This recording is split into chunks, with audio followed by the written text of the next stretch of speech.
And I'm assuming that's recording. It doesn't say. There we go. Now recording. Excellent. So the video is recorded. Again, Ed Lewis, force readiness command. So if you go back, you're going to sound old here, but it is a concept. Let's let the camera catch up.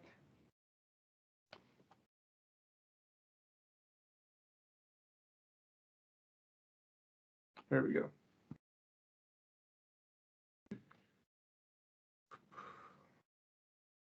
All righty.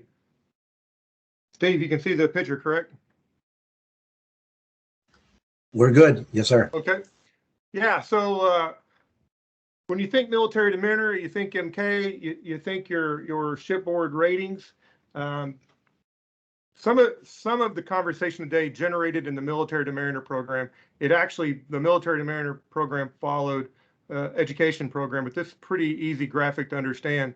Top left quadrant, you go to boot camp, and when you're in boot camp, you pick up some college credits, and 2/3 of basic safety trainings, International Maritime Standard, STCW basic training, you actually get 3/4 of that done in boot camp.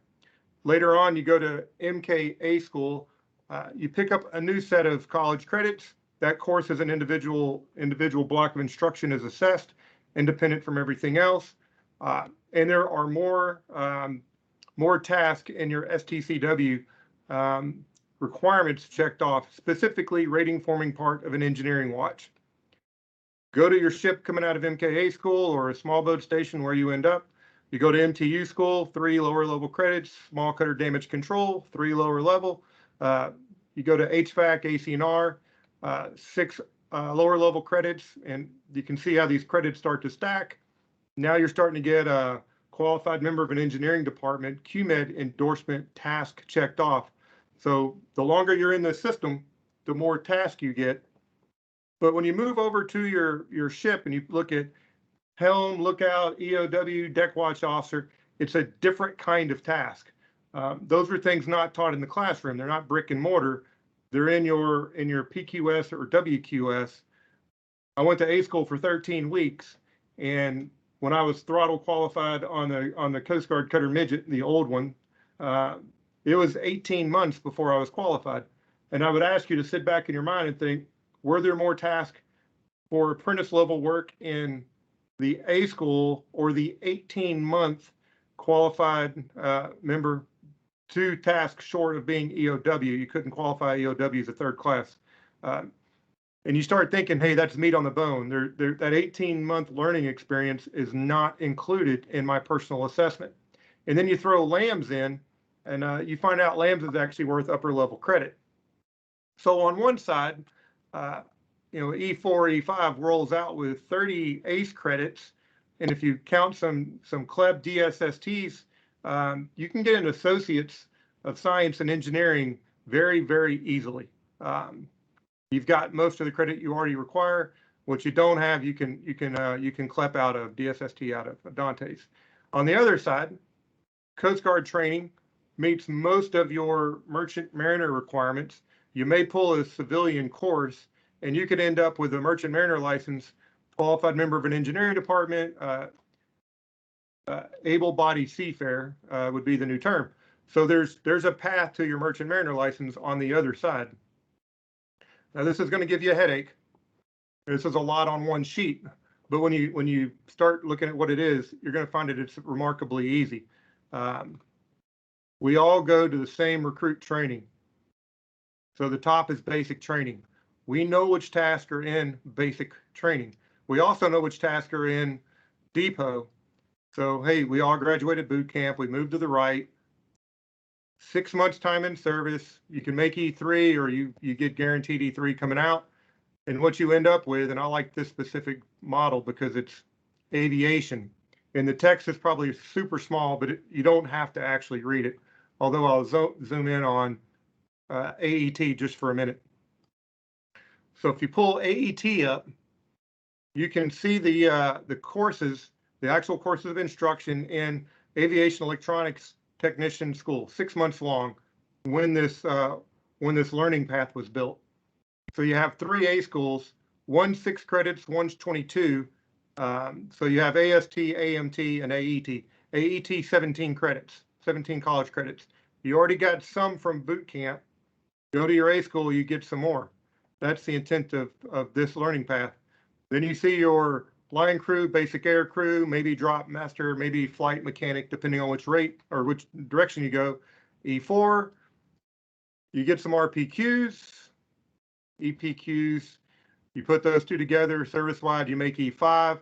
You go to LAMs, 3 more credits, and you can see a path, and it is a path. As you scroll to the right, these 3 learning paths, E4 through E9 or E3 through E9 if you went early, all the way to the end with Silk and CPOA, 12 6 credits. You're like, wow, you get a lot of credits. For AET, a chief ends up with 29, not including LAMS, Chiefs Academy, Silk, or the MRN stuff. That's rating alone. So picture these 3 paths side by side, and we know the task between Chiefs Academy, what have you. What this is missing in this learning path, and it looks like a great way to build a degree plan, there's no way in this path to know what the aviation member did before they went to A school. So if they have 3 years sea time, which is very common in aviation, they may actually qualify for a merchant mariner license or be able to go back in the merchant marine based on sea time. The other thing we don't know is if their prior service. So we're building green engineering certifications with a company called Green Advantage. I'm on their board. And when you pull up something like this, it's called the minimally competent candidate.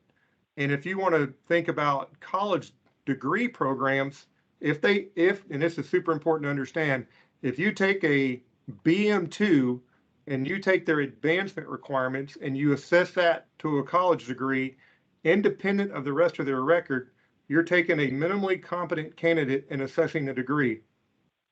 We really had to find a way to assess a whole person. What's the complete record look like with defendable, repeatable documents? What's the process? What we were doing, and I tried to find my degree plan, but I couldn't find it. North Carolina's ESO, Gordy Yao, built my degree plan as an MKC in October 2000, and I still have that thing somewhere buried in a shed, I think.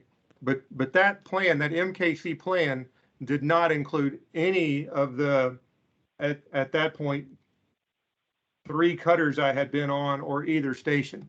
So you think, man, all the underway qualifications I had, all of my underway time was left on the table because we assessed courses independently. Now here's where we can show what that really looks like. This is, if you zoom in, and Johnny Bone, I'm going to come talk to you about this one, instructor development. So think of that same AET, AMT, AST as a chief. They've been through instructor development school, and then they've got this substantial PQS behind it. Instructor development school currently counts for 0 college credits. The instructor PQS is not included in the assessment. They go on and they go to curriculum design course or course development course. We all call it curriculum design school. This course, 10 days on how to develop a course in Force Comms Enterprise, is also in receipt of 0 college credits. It does not include this PQS with a substantial number of tasks embedded. To get the instructor qual takes a year. To get into curriculum design and get the competency, right? To get one competency, you have to have the other one. You're 2 years in, 0 college credits. When you go down to master training specialist, it's a PQS that is not assessed by ACE. So when you think of, and this hurts my head even to say it, our instructor development, our course development process in the Coast Guard, our workforce, there are 0 college credits currently associated with this learning path. This path is the exact same thing as this path. It just depends on when someone becomes an instructor. Is it an E5 instructor? Is it an E6 instructor? E7, which means your assistant school chiefs and your school chiefs, that are performing very high-level tasks, working with the ForceCom enterprise, and the training staff that's developing courses in a very regimented format, they're getting no credit for it on the academic side because they were assessing individual courses independent from the PQS. It's the exact same problem we've had on the military to mariner side, where people were having their record, hey, I'm an MK, I should get a merchant mariner license. MK will not get you anything alone. BM will get you nowhere alone. So we had to find a mechanism to stack learning paths, and it's a problem. It's kind of a challenging, but it's not the most difficult thing that we've ever gone after. But I kid you, it's not an easy thing to do. If you go back to September 2013, there's an article in the Reserve magazine, and it's only a one-pager, pretty easy to put stuff in there, called Total Workforce Management. This is a drill I used to do at the Chiefs Academy. I don't know, 2009, 10, I'd walk in the classroom and say, hey, here's your task for today. Take a 3x5 card. On the front side of the card, put your rank, your rate, unit history, evaluations, time and service, the stuff that we think about. Hey, you're an MKC, you're a BMC, you're a YNC. What's in your ESS, employee summary sheet, that everybody already knows? Put all that stuff on the front of a card. On the back of the card, if you've ever had a civilian job, if you were prior service, any advanced education you've had, civilian board positions, volunteer efforts, foreign languages, put that on the back of the card. So you have two sides. One's the stuff that we already know about everyone because we know them, and the other side is kind of what they're doing on their own. And make a big stack of cards in the middle of the room. Once you get that stack of cards, walk in and start giving tasks as if you're the Coast Guard's HR system. So as an example, think of a natural disaster in Panama. You have a natural disaster of some kind in a foreign country. You have to pick 4 people to go, but only use the front of the card. Can be a problem. How about deploying with joint service right now? Hey, there's stuff going on in the Ukraine. It'd be kind of important to know who was prior service. There may be people with skills that we just don't know about. How about someone that's going to go and improve community relations, but you're only allowed to use the front of the card? Now let's get real. We have MCAP, we have CMC assignments, we do OIC boards, we do EPO boards, we do warrant selections. Pick 2 people to promote and pick 2 people to kick out. You only get to use the front of the card. Because I'm telling you right now, when you walk into one of those boards, there's a lot of stuff on the back of that card that will bubble up. It will bubble up on boards and panels, depending on what board it is and what the precept is. And I can tell you, sitting on ASET, selecting college students for, I think I did it six years, 6 times, you could be the best EPO in the Coast Guard and not be able to pass a trigonometry class. There is a risk sending people to college if they do not have evidence of advanced education. So rationally, if you're picking people to send to college, you're probably going to look to see if they have evidence of passing college classes. What we don't want to do is put people into a job they're going to get fired out of when it's not their primary field. So you got to be really careful when you do these selections, right? We should know that. But in this age that we're in now, our equipment is the term is obsolescence. By the time it's built, think of an iPhone, by the time it's out and marketed, the next 2 iPhones are already in development. The thing's going to have its cool shelf life of about a year. It's going to be supportable for about 4 years, and then it will no longer get updates. Once it no longer gets updates, it's called obsolescence. We maintain gear that's no longer updated. Very, very problematic in the electronic world, in the data world. It's because of our new ships and new aircraft, it's going to be a problem across the board. So going back, knowing that was problematic. 2013 wrote the article. I wrote a paper in 2012. If anybody's interested, I'll send it to you. Or go to the portal and look up recommendations for systematic professional development. It will explain exactly what we've done and why. I wrote it in about 2010, but it's saved in 2012 in the portal. In the enlisted evaluation, and I wrote this 12 years ago, submit a copy of your current rating performance qualifications, billet assigned competencies, watch quarter station bill assignments, and collateral duties. And you ask yourself, my boss knows why I do this. Why am I having to write this? We have to get the data system right. In order to get people to focus on the data, to get their profiles fixed, because if you get your profile fixed, you get your record fixed, we can go after this. We can actually build learning plans that make sense, that are not belly rubs, they're data-based. We can use them for decision making. So that eval update everybody talked about for years, we really triggered that, and I was writing papers about it before Michael Levitt was MCPOG, because we had to fix our credentialing program and we had to fix our education program. So we're going to talk about a program called MilGears. And I'm an MK, I love visuals. Not a big person on reading a lot of text. So in the past, if you went to Department of Labor's website, and I did in 2012, and I found MK in the Department of Labor website, it said all the jobs that align with MK and all the tasks that MKs do, and everything on their website was wrong. And I went back and I started tracking people down. Pam Frugoli is the person that actually runs the website and runs the information behind it. So Steve Shapiro was the veteran outreach for DOL. I found Steve and said, who owns this? He sent me to Pam, and we started following backwards to a shop called Defense Manpower Data Center.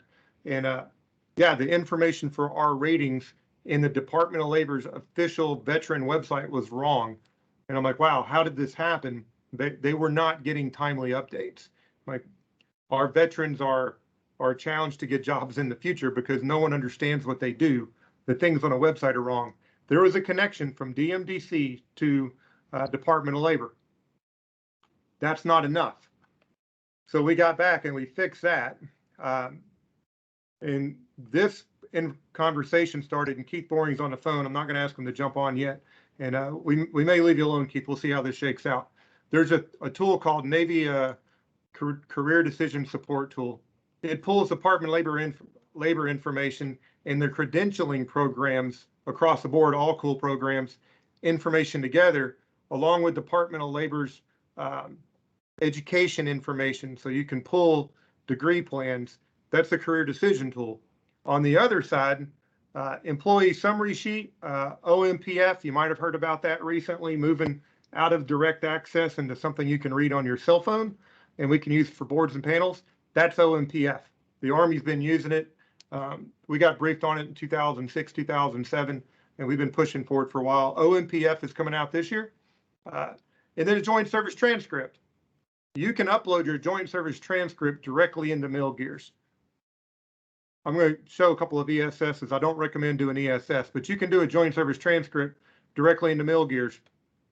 Rather than going DMDC to Department of Labor and that being the only connection, MilGears pulls all 5 boxes together. So on one side, the left side, it is all minimally competent candidate information. You're an MK, you're this pay grade, you're in this world over here. That's the only thing historically we could actually do with a computer. On the right side, it's 100% personal. It's your actual record as an individual. MilGears pushes those two things together. So it pulls data from both sides and gives a legitimate, complete assessment of your record. When we talk about talent management, you can't do talent management with minimally competent candidates, but you can do talent management with complete records. That's the purpose of the MilGears program.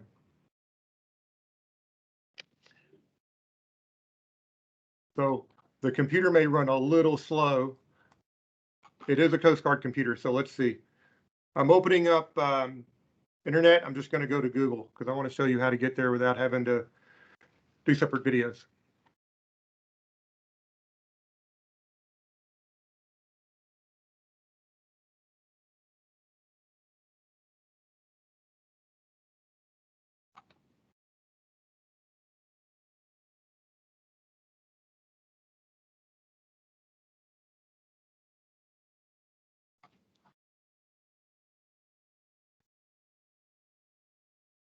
Almost there. I can feel it. All righty. OSD MilGears, or you can just put in Navy MilGears, DoD MilGears. They all come up the same way. Put it in a search engine. The first one will say MilGears-OSD. That's the one you're looking for. Powered by Cool. So CG Cool feeds the MilGears program our information, not your specific information, but the generic information. Come up with a website. It is remarkably user-friendly. So if you're interested in joining the military, if you're in service, transitioning, or a veteran, the gears go across. You can also, civilians, family members, recruiters, counselors, and academic organizations. There's access for several different groups of people that are looking to use the generic information that's in MilGears.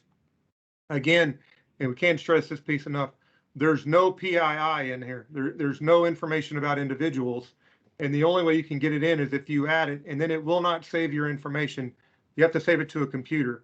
So it's open source, it's open internet, great for recruiters and people looking to swap between services, which honestly is one of the biggest pushes I have. So we're going to talk about, kind of the purpose of MilGears, military to mariner degree planning, the cross-rating analysis tool, career decision tool. If you're thinking about you as an individual, where you want to go, we are ForceCom, and we're talking about modernized ready learning.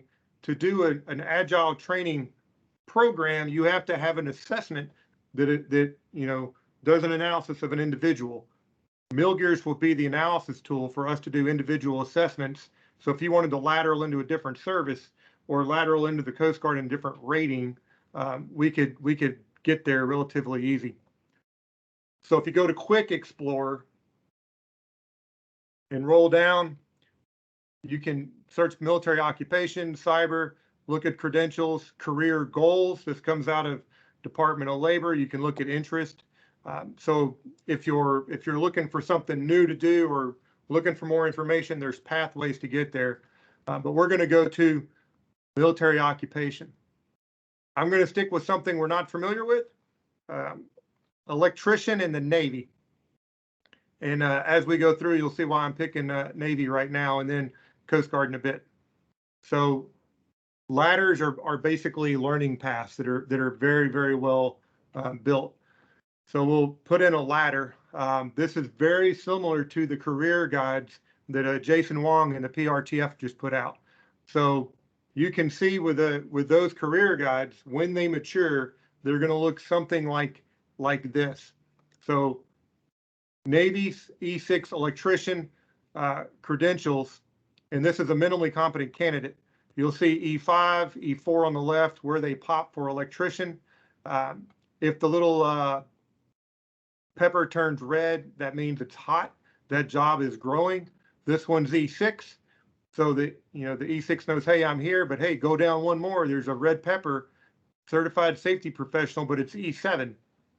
This is a retention tool. Now that E6 knows, hey, if I just make chief, I can become a certified safety professional. Keith Boring thought of everything, not just a exit tool. It's a recruiting and retention. This is part of the retention aspect. If you go back up, again, this is E6 Navy electrician. This piece runs a little slower sometimes, but it data mines to college degrees that are aligned with a task in your record. So electrical and electronics engineering, first one, you click learn more, and it shows you the details of the degree. You can look at the occupations, which is interesting, but what's fascinating is you can click degree locations so that electrician can go, oh, here's the schools that offer that degree plan. And then you can go through and you can find the one in your home state where you're at and go, oh, I want to go to that school. Here it is. And I am currently in Virginia. So I can click down to Virginia, Christopher Newport University, Newport News. This is 10 miles from my house. So if I was an electrician in the Navy shipyard, I can see out my window. I could pull this up and go, oh, I could go get my associates or my bachelor's. I could go to Christopher Newport. It's tuition assistance approved, and they take the GI Bill, and I can just click apply, and it links me over to the tuition assistance program. Super, super cool. U.S. maps, we talk about that. EM in the Navy, the U.S. maps links are built into the website. Something I think is super useful. Training. So imagine doing a data dump in CGBI of schools that EMs have been to. The tool pulls that kind of information out, and it populates the site with the PQS and the course numbers. It's all there, so you can find out what the EMs in the Navy have access to. If you do options for cross rating, it pulls up on which ones are easy and which one's hard.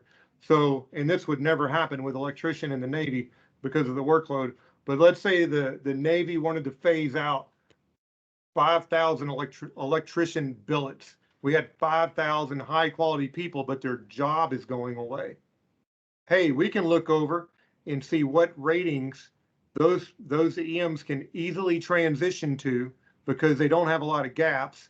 What you would look for is maybe aviation electronics or aviation machinist mate.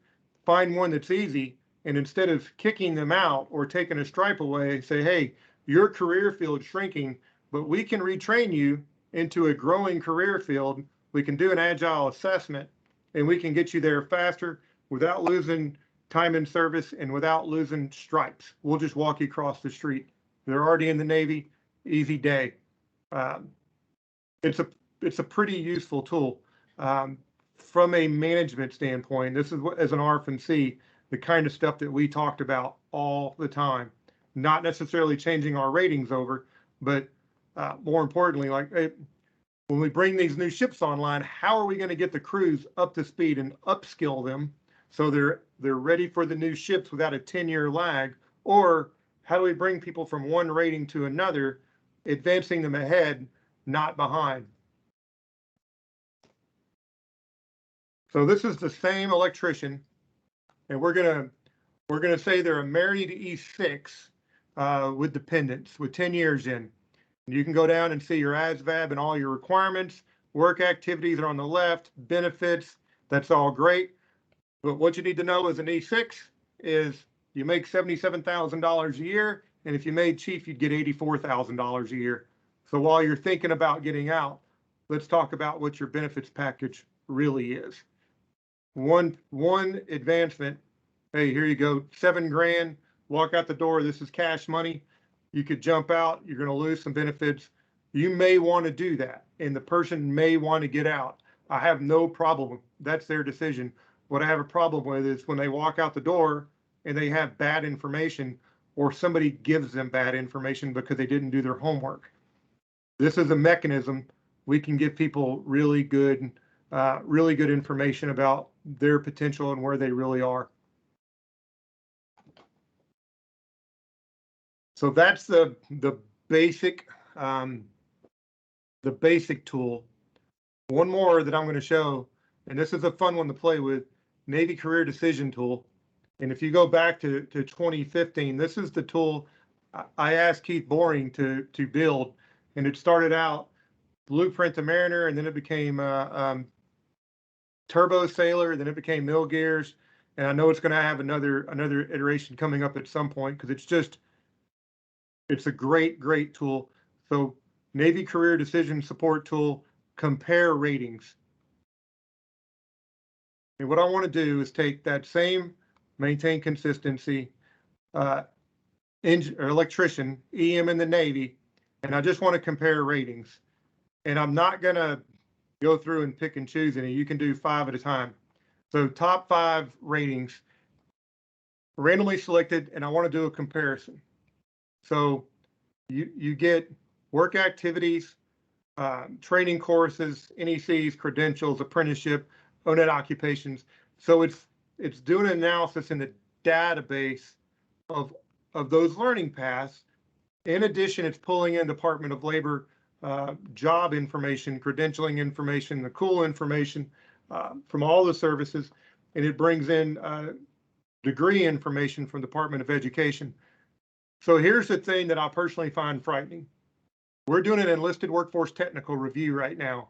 It started last summer. It'll probably wrap this summer. It's an incredible amount of work. It is very detailed. Retired CMC Mark Pearson putting his heart and soul into getting it right.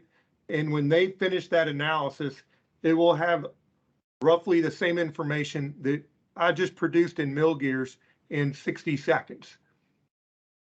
This computer program has the potential to replicate a 12-month analysis in 60 seconds. It is a decision support tool. It is not an answer tool. So whether we want to merge ratings or split ratings or change the way we train, those are all decisions. We need to have them based on information that is digestible. That's what this tool actually builds, digestible information. This is random. You could ask for more detail, but that's the intent. If you go to the bottom of the page, there's a little link called Sailor 2025. And this is a freebie I'm going to throw in for you. Sailor 2025 talks about flexibility and relevant learning. May sound familiar. Being ready may sound familiar.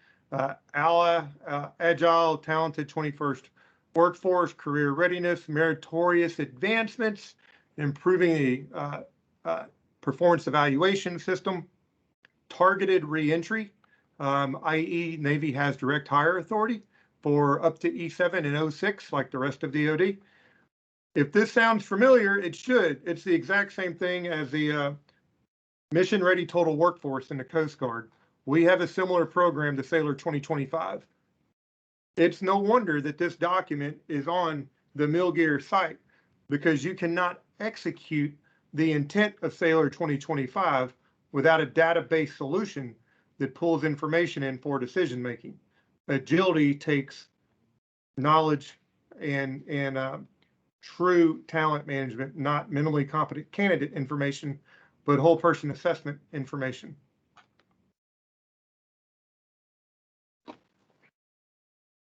Let's get into the meat of this thing. And this won't go fast or slow, I'm sorry. Quick Explorer, and this is where we're going to start chopping into short videos with Mr. Steve Keck's shop. Military occupation is what we're really talking about with a not Quick Explorer. What am I doing? We want, getting ahead of myself. Engage my career. You want the personalized version.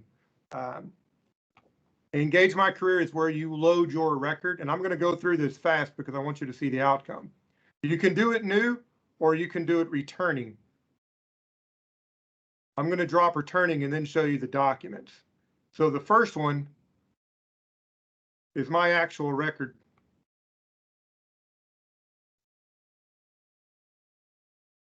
If I can get it to hold. Yep.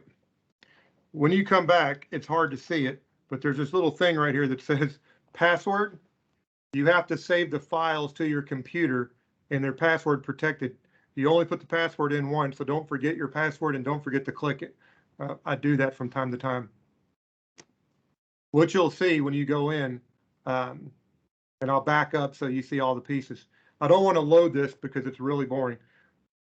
You go through your record and you put in your units. Honestly, the best you can. The system's not 100% built yet, but that's all right. Our CG cool information's loaded, so it's not that it's irrelevant. We're just going to have to do a few more steps before the summer when our information's all the way in. So you put your units in. I'm in fact a machinery technician in this one.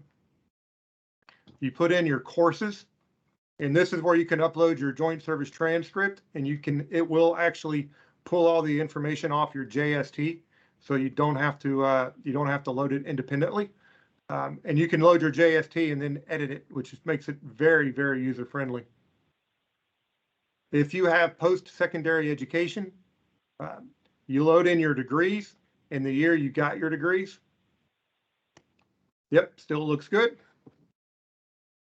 You're going to generate information at the end. You can save this as a PDF, and it becomes a great reference when you're doing, say, CMC packages or building a resume in LinkedIn. So the document is very useful. Save it to the side. I put mine on an external hard drive. If you have a dedicated computer you're using, it's not a bad thing to do it there. You can do it from your house. You don't have to have a .mil. This one is all open. And this usually takes about 20 seconds to load, perhaps because I'm getting to be an old man. Steve, you still out there? I am. All right. Couldn't hit the mute. Yeah, you're.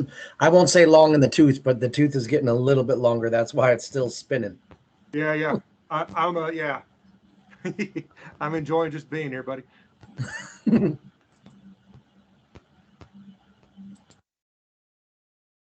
So at the end, hey, make Master Chief. I make $117,000 a year. That's pretty cool. It does not have military occupations listed. It does have federal occupations. It has specialties. Most importantly, this is an AI tool that pulls information out of my record, my actual, the record that I entered into the system. So it's only as accurate as what I put in. It links to 561 certifications or licensing. That is substantially more than you'll see in CG Cool. Substantially more. So you can click on these and go down, and it will show up. The star is how close you are, whether you meet some or most. Again, the red pepper pops over here. These are credentials in job fields. The job field is growing. They can see that from Department of Labor's website. So think of CG Cool on steroids. Something else we're talking about, and we haven't got there yet. Let's say you meet some or most of the requirements, and it's something that aligns with CG Cool. You cannot currently get funding for the training, only for the test. So you have to do the training out of your own pocket. We're talking about finding a way to pay for that training when it aligns with things that are in CG Cool. So we can close more gaps, because in reality it's better for the Coast Guard to close those gaps than to outsource the work that we're talking about doing. And at risk here, I'm going to do this because I want to show you one more thing before I roll over to LinkedIn. And the second two pieces of this are relatively quick. The hard part to understand really is why MilGears is important, why we should be using it, and what it's going to offer our members in the service.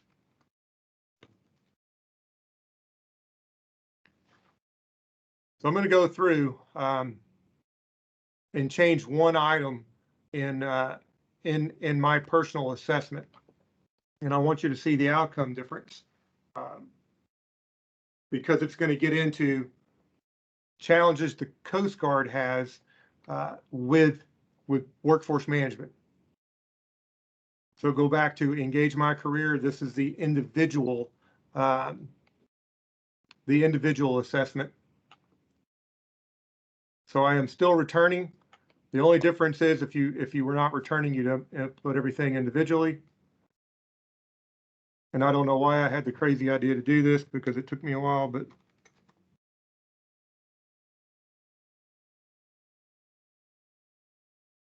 so I'm going to load a different file in my record. I'm going to change from machinery technician when you go to the top. And you can see the lines on the right because there's only one difference. I am no longer a machinery technician in the computer. I'm an engineman. So I changed what sounds very similar, MK to engines. Hey, we'll just make that rating change. All the schools were the same, education's the same, competencies, PQS, degrees, all the information's the exact same. with the exception of the rating that sounds very similar. But I want you to watch the outcome difference.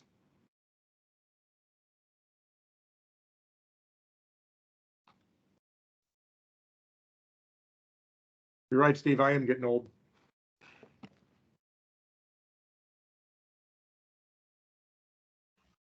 Even if you were an engineman.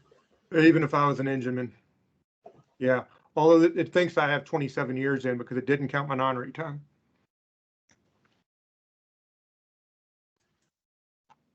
Which I could go back and add, I suppose.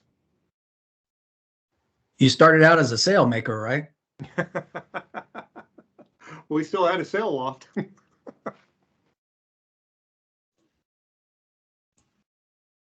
He has his time on the Santa Maria. I saw Okay. that. He got Yeah. time credit for that. So, hey, now I'm an engineman with $117,000 a year, 341 certifications, not 551. So why would the engineman have 200 less certifications than the machinery technician? I can show you right here. See that big green star? Not a half yellow star. All of the requirements are met when it's the big green star, or virtually all of them. Big yellow star, you're not quite there. Navy ratings, when you think of their full-time equivalent requirement, their actual FTE, Navy ratings have tighter work requirements than we do, but they tend to be deeper. Their machinist mates are actually machinist mates, so their credentialing is much better when you get to, hey, if you're a machinist mate and you want to be a machinist, you're in a great place. If you're an engineman and you want to work on engines, you're in a great place because it's very easy to understand one side or the other what you're doing. If I had more current engineering C schools in my record, I would probably have on the MK side green, but the engineman you can see pops green, different work requirement. On the flip side, when you think of military sea lift command, getting a merchant mariner license, very broad skill set, we actually fare very, very well in the military to mariner program because our skill sets in the engine room are extremely broad because the work requirement individual area doesn't require an individual person. Those are all collateral duties or just jobs for us. So it's not surprising to me that the Navy has fewer credentials than we do. They're just different. It's not necessarily better, but you can't assume but because one person gets something, you should get it. It's got to be based off of your record. You can also get in the Navy side the crosswalk between MOSs. Pops up and you can scroll through and go, oh, there's a yellow electrician's mate and an engineman medium. It'd be fairly easy to walk from one to the other. To be honest, it'd be the exact same thing in the Coast Guard between an MK and an EM. We all go to the same schools. A schools are different, but all of our underway quals are the same, and we have the same assignments when we're senior. They're interchangeable. Degree programs this time are not generic. They come out of something that's actually in my record.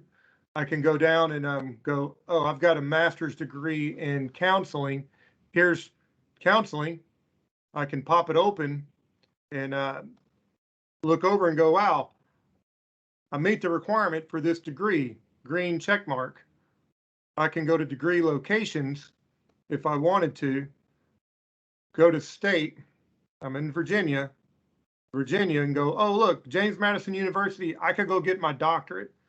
TA will pay for it, GI Bill approved. This is a prime time to send some of our folks or ourselves to go sit down with a for real ESO and say, hey, ESO, I did my piece. I built my record in this program. This is where I think I want to go to school. What do you think? And have a conversation with the ESOs that starts with something other than how to pull records.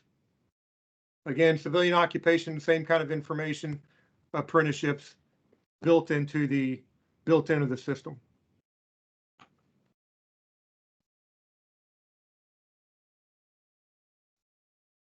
Employee summary sheets can come out of direct access. This is a DA employee summary sheet. I know that we've been talking about having these upload directly. I'm not going to use the top of the form because it has PII. But you can see on the bottom, without even changing, so Washington, Washington, Washington, Washington, Washington, that's all the same job. If there's a pay change, a pay increase, every year we get a pay raise. If the job changes, every one of those things actually triggers a new entry. If you were going to try to use a computer to read this and make sense of it, it would be maddening. This is the same information out of CGBI. It still has some overlap. There's things in it that say unbudgeted position or unknown. You can probably upload this at some point, but you're going to have to go back and correct it. To be honest, I know where I was stationed, and it takes 5 minutes to load it myself in the computer. It's easier just to go back, print your ESS, and upload your record manually. You can get a lot of course codes off of this, get the dates off of it. This document and the joint service transcript are your two best friends. What I didn't bring up a while ago, on your joint service transcript, you'll see things that do not count for college credit in the current system. Facilitator training actually does still, QPC's in there. CMC school, this 3s and 1s on the right, when I went, they were not assessed. They're actually academically approved courses. So if I did not pull my JST up, I would have forgotten about the schools, because a lot of these I did actually forget about, or I would have forgotten the dates. The dates are on your joint service transcript. You just have to manually load them. Super easy to do. Yeah, super easy to do and worthwhile. So while we say our stuff's not available yet, that's not entirely true. Our stuff is available. You just have to manually enter it.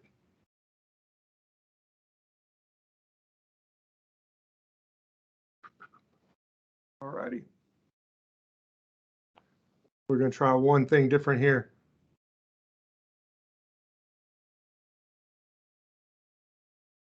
I'm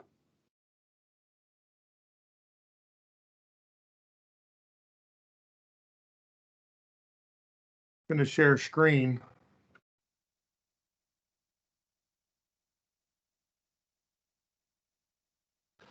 From my iPad.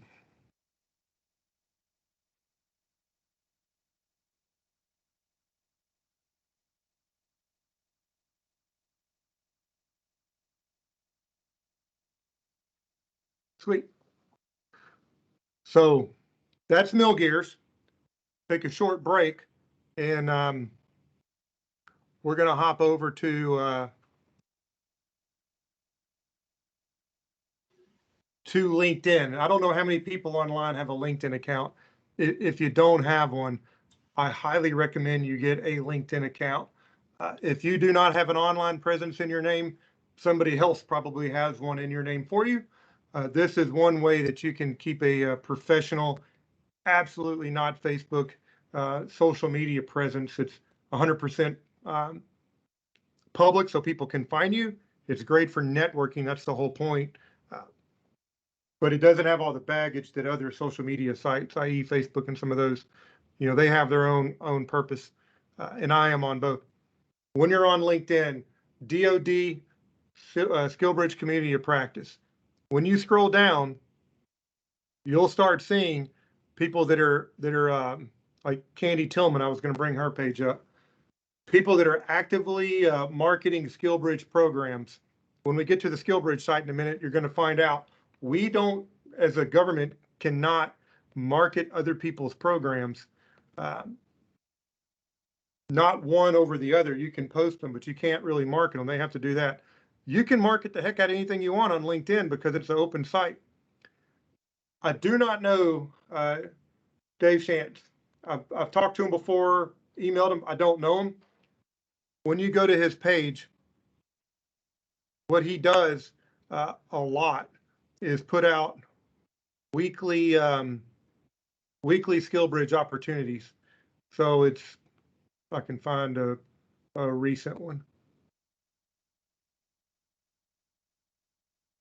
He's obviously living on here lately. Yeah. Hey, look, there we are going on to SkillBridge. So when you go through and you start looking for these folks, Dave is one that posts weekly updates that, yeah, consolidated. So here's a consolidated list of SkillBridge opportunities. When you go to the SkillBridge website, and it's not horrible, but when you go to the website, there's a search feature, and I'll show it to you in a minute, that has the companies that are authorized in SkillBridge. When they're actively hiring, you can call them, but there's no mechanism right now to say, hey, that company has a job open.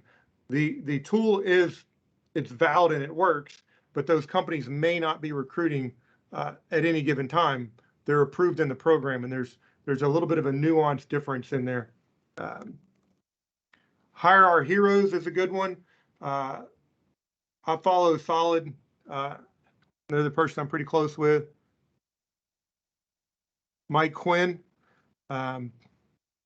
If you really want to understand LinkedIn, follow Mike Quinn, Sergeant Major's Academy. He does USO briefs. They're free. He's got one coming up at the end of the month. I don't think the flyer's on his page right now, but free to follow him.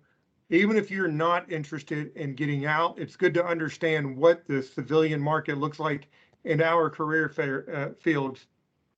So, I'll forego pulling it up right now. I've been talking long enough. If you go to the bottom of my page, I follow the maritime industry. I follow the education industry. Some foreign service information I follow. I keep up with what's going on in the Pacific. I have family out there. Very, very little political stuff. It's easy to get out of that. National Maritime Center, top of the line right now. Hosting working groups to review documents. If you're interested in all things Merchant Mariner, it would make sense to follow the National Maritime Center on LinkedIn's professional page. We're going to have a ForceCom page here pretty soon for the same purpose, but it's a useful tool. Probably the most relevant thing for this conversation is the DoD Community of Practice page. I can't stress that enough. Understanding is all these questions come up about SkillBridge. Community of Practice is out there, but it is not on a DoD site. Hopefully that makes sense.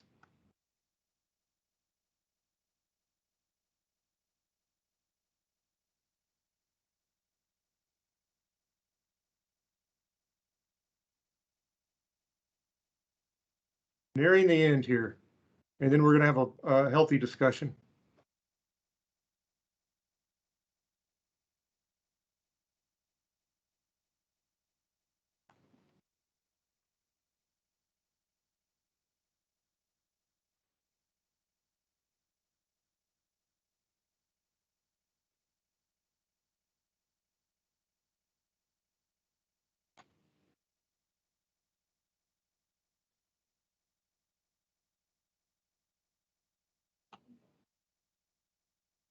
Okay, I think we're up.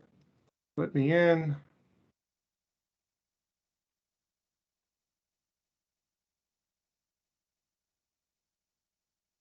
All righty. DoD SkillBridge, and this is the newest policy to come out. Pretty familiar with the background. That's all sidebar conversations offline. We're going to break right here because everything up to this point, including LinkedIn, is significant for you while you're in the service. The whole of MilGears is about talent management writ large.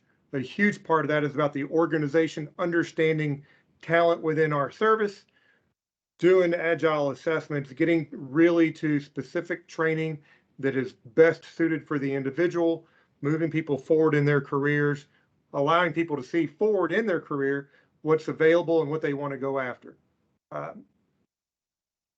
LinkedIn is a marketing tool, gives you an incredible amount of information in career fields you may want to go in. I appreciate that aspect of it. I do not own LinkedIn stock, just so you know. DoD SkillBridge is not a ForceCom program. This is a headquarters program. It's completely separate. It is a transition only tool right now. It's possible the Coast Guard will someday become a SkillBridge provider and bring military members in, but right now this is a wholly different issue.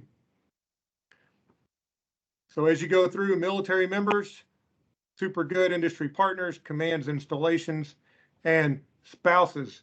So the question is, can spouses use SkillBridge? There are companies that offer SkillBridge opportunities to spouses. So that is true. How spouses get into that program, they may go through the SkillBridge, the official SkillBridge page, and they may actually go straight to the companies. You have to contact, and there's, obviously with everything, there's points of contact on the website to figure out where you want to go. So yes. Can veterans use SkillBridge? Actually, the answer is yes. They can in some circumstances. The reason that's important is we're going to get into it right now. So everybody's aware, overarching SkillBridge, it is a transition program originally designed to give people certifications required for jobs within their last 180 days. So if you wanted to be a truck driver and needed a commercial driver's license, there were companies and unions that were paying for military members' CDLs while they were still active duty on terminal leave. The thing that was free was for the member to go to the training for free, no cost. That has changed over time relatively fast to internships in specific companies while you're still active duty that do not come out with certifications. It's just morphing over time as more companies see value in hiring veterans on their way out. It has to occur in the last 180 days by law. 180 days is all they got. The program is not 180 days long. It's usually much shorter, but it's in that window. If for some reason you can't get in your last 180 days, then go when you're a veteran. If your intent is to get a job, you're probably not going to be mad. Everybody wants a free 180 days off, and unfortunately, that's what a lot of people thought this was when they first heard about it. So 180 days, no NJP. Authority rests with commanding officer. It cannot be delegated. There's a whole bunch of these little things that are gonna pop, right? And you go down the FAQ page. There are some things in here that are not in our policy because we didn't have to repeat every FAQ in a policy. The Coast Guard policy is actually pretty good. It's well written. There's no pay grade restriction. So you could be the 30-year Master Chief or the 3.5-year MK3 and go into SkillBridge. Recognize that the things that people will find attractive for you will change over time. And there are, and I've seen this on LinkedIn, people saying that your pay grade should not matter in SkillBridge. And I don't want to argue with them, but it's nonsense.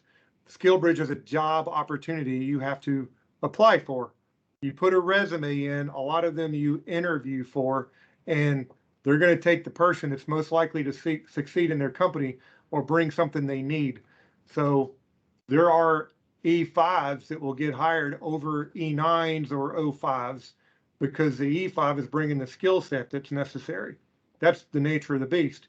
In other places, the E9 or the O6 may get picked up over an E6 because of the skill set they bring back to the purpose of MilGears and the full assessments as opposed to the choppy assessments. Who authorizes? Your unit commander, the same person that would authorize you to take terminal leave, authorizes the SkillBridge program. But don't think the YNC around the corner is going to let you out of your job. It's got to be somebody with appropriate authority. It's usually a CO in our service that authorizes people to go into a program like this. It is stipulated by law. So this is not super easy, just run away and do whatever we want. Nothing before 180 days, and you still have to get TAPs in. You still have to get all of your transition stuff in. It is open to the Guard and Reserve, and I'll point out Reserve. Every service has its own rules. I don't know the Coast Guard specific reserve aspect, but you're not going to draw drill time in SkillBridge. We're not paying reserves to go to SkillBridge. That would make no sense. You're unpaid while you're there, and if you want to go, you can go. But you'll have to, if you have reserves in your shop, they need to go directly to the reserve program. And I know Mike Rosati and some of the gold badge reservists were working on actual directions, so they're going down that road. TAPS, yes. Applied for everybody, yes. Can you go somewhere other than where you currently work? I.e., if I'm going to retire in Texas, can I do a SkillBridge opportunity in Texas? Yes, you can. No, you're not going to get orders or per diem while you're there. There's not going to be incurred costs, but yeah, you can go do a SkillBridge program other than where you are, and it can exceed 50 miles. But you're not going to get some kind of crazy money to do that. You do not lose any of your health benefits. You're still active duty. All your housing allowance and all that stuff would follow traditional, normal policy. So if you decide to go to Texas and SkillBridge, talk to your yeoman before you do that about your housing allowance and COLA if you're collecting COLA. Can you receive gifts or travel benefits? You're still in the military, so don't make the mistake of thinking you can accept what would be considered gifts by the Coast Guard while you're in this program. You are still a government employee and still a military employee, and you can get sideways with the law and legal if you do something that's inappropriate. So be careful down that road. Can you receive cash for referring colleagues? Yeah, absolutely not. None of those kind of things. Yeah, I hear the chuckling. Yeah, don't go down that road. You already get paid. We don't need anything else. Can onboarding activities count? Yes. Does the unit command remain responsible? NJP authority does not shift. So yes, they sign an agreement allowing you to leave. And if their ops requires, you're coming back to work and going to break out of the program. You're always recallable while you're active duty. The intent is not to have somebody recalled out of the program. And then you get down and there's just more and more information. So last thing I'll show you on SkillBridge policy, we're going to talk about it. If you go to SkillBridge locations, I am not going to open this up because it's going to look like this. There's a map that comes up sometimes. If you put keywords in it, it will legit lock my computer up. Probably no fault of the website. I don't even have a battery in this computer right now. It's on what you call it. I wouldn't call it life support, but there's no battery in it, and it's getting chewed through, so it's about to get updated. So I don't want to open that. I don't want to open that bag of worms for no reason. That's a mouthful. Been talking for a long time. How about we do this?